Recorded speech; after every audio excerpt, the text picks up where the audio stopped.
Et salut à tous et à toutes, et on se retrouve pour un mini tuto puisqu'il y a une partie sur la vidéo de tuto sur streamer.bot qui a priori n'était pas claire, c'est quand j'ai parlé des scènes imbriquées. Du coup je reviens là-dessus rapidement. Les scènes imbriquées, c'est quoi, à quoi ça sert et comment on les met en place? Déjà, à quoi ça sert? Ça va être très simple, on peut le résumer en une phrase. Pourquoi faire plusieurs fois ce que je peux faire une seule? Donc l'idée, c'est que quand vous avez une action vouée à se répéter sur plusieurs scènes, l'intérêt, c'est de le faire une fois et d'appeler cette action sur les autres scènes. En plus, vous verrez que c'est plus facile puisque vous n'aurez qu'une seule scène à la base à modifier et toutes les autres seront impactées. Alors, comment on fait ça? Vous allez voir, c'est pas compliqué puisque si vous savez faire une scène avec des sources dedans, vraiment, il n'y a que la dernière étape qui va être nouvelle pour vous. Donc par exemple, sur mon stream, j'ai une récompense de point chaîne qui s'appelle Spycam. Mon ancienne webcam, qui est là, ne me sert plus, donc je me suis dit on peut essayer d'en faire un point de chaîne rigolo et les viewers peuvent donc avoir un point de vue différent et voir en l'occurrence mon setup. Cette récompense de point de chaîne, elle doit être accessible sur toutes les scènes. Donc l'intérêt, ça va être de le faire une fois et de les appeler dans les autres. On va donc aller sur mon interface OBS.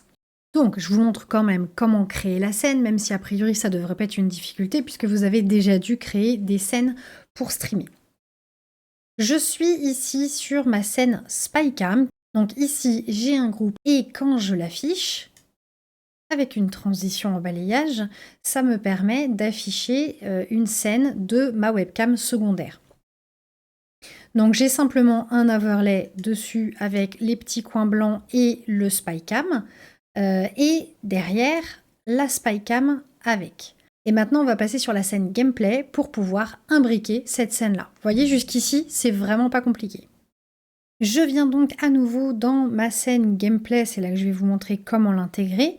Je vais donc venir dans la partie source ici, je viens appuyer sur plus, et ici je fais scène. Et vous avez la totalité des scènes créées sur votre profil OBS. Je viens ici, je récupère Spycam. Ok, j'ai donc toute ma source ici, Spycam. Je vais venir la recadrer. Je voudrais qu'elle soit sur un bon quart en haut à gauche de mon écran. L'endroit me plaît. Je voudrais que ça soit ici. Quand le positionnement me convient, je viens le verrouiller et je laisse toujours ma scène visible puisque sur mon Stream Deck, j'ai choisi de rendre visible ou invisible directement le groupe dans Spycam. Donc si, hop, je viens cliquer sur mon Stream Deck, ma scène s'affiche et elle s'enlève avec la transition prévue pour le groupe. Et voilà.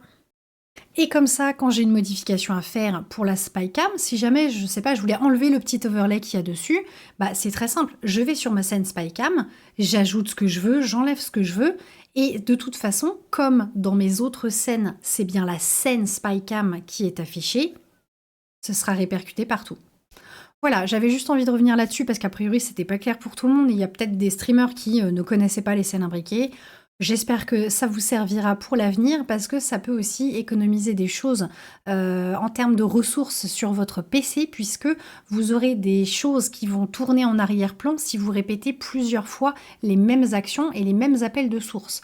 Donc, si on peut économiser des ressources pour l'ordinateur, je trouve que c'est toujours une bonne chose pour le stream. J'espère que ça vous servira. Je vous dis à bientôt pour un prochain tuto. Ciao!